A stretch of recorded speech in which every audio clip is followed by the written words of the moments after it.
There's a limited number of glass blowing studios in Southern California, so the opening of Revolution Glass Studio here in El Segundo gave grateful artists a workplace to create glass artwork. What happened is I was living in the Bay Area, wanted to move down to LA to be closer to more family. This is where I'm from originally, and there just aren't many glass studios down here. So it was, if I wanted to continue, I either had to drive up to the Bay Area or start a shop here. Josh Gelfand opened the studio in late 2002 and has been a glassblower for 14 years. I was a student at San Francisco State, and I was wandering the art halls and peered into a room and saw smoke and fire and people having fun, and I went in there, and that pretty much led to me starting to blow glass. His pieces can be seen at retail shows, galleries, and fine craft stores. Josh also does custom and contract work, often for lighting and interior designers. He appreciates the individuality of handcrafted glass projects. I don't use any molds, so they're all hand decorated, all hand finished. They're all different, they're all unique, and I like that. Some of my pieces, some of the forms are very simple and they could be done with a mold, but I feel it would take away from that uniqueness. Formerly a warehouse for a home insulation business, Josh immediately thought this location close to the beach would make a great studio. This light industrial area here next to the refinery is perfect for what I do. I found this building right away, and I initially said, okay, I found a building, I'm gonna go and check in with city planning and with the fire department and see what do I have to do to start a hot glass studio here in El Segundo, and they were extremely cooperative and helpful and friendly. With wide open working space and all the equipment a glassblower needs, it's where artists without a place to practice their craft come to rent studio time. It's also the classroom where Josh's group classes and private sessions take place. When you open, you want to pull out to try and help prevent that sinking in, right? It's such an ancient craft that I feel a responsibility to kind of pass it on.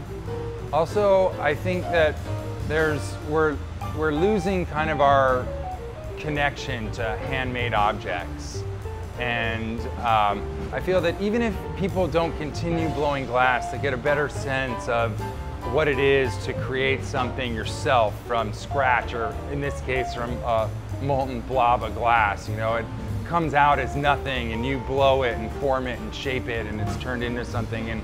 And why that's important for us to hold on to. I'm not necessarily trying to make everybody a glass artist. You know, it's not this heat and the commitment aren't for everybody.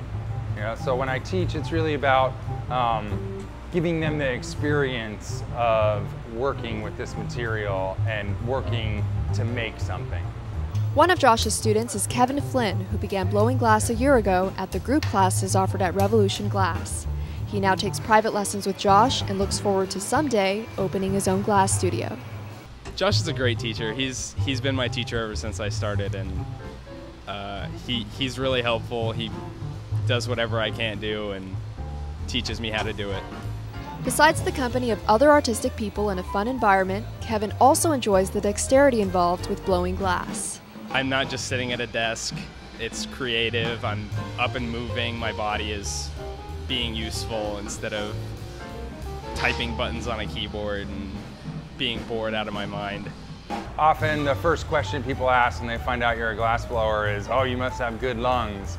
And in fact, although it's called glass blowing, we're mostly turning. Our hands and our upper bodies are working all day long, and our lungs are getting no more workout than just breathing.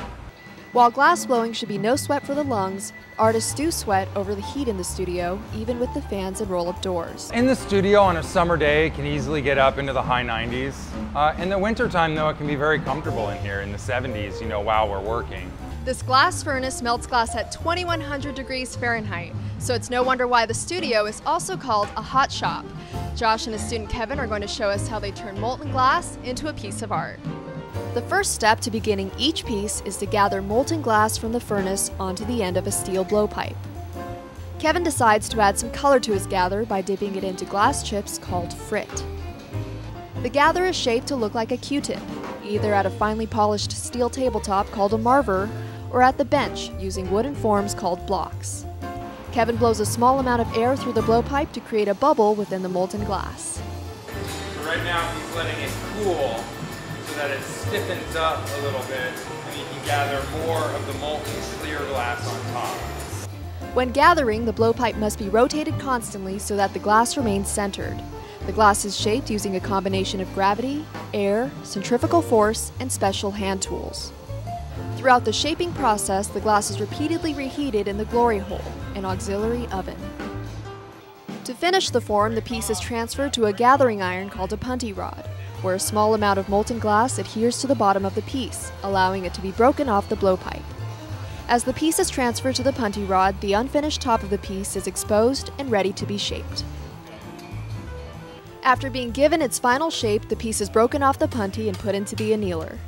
An annealer is an electric kiln that gradually lowers the temperature of the glass from 900 degrees to room temperature. After 10 to 12 hours, the teardrop base is cooled and ready for use. With classes and practice, your creations could become as fascinating as the craft itself. For Business Matters, I'm Catherine Chen.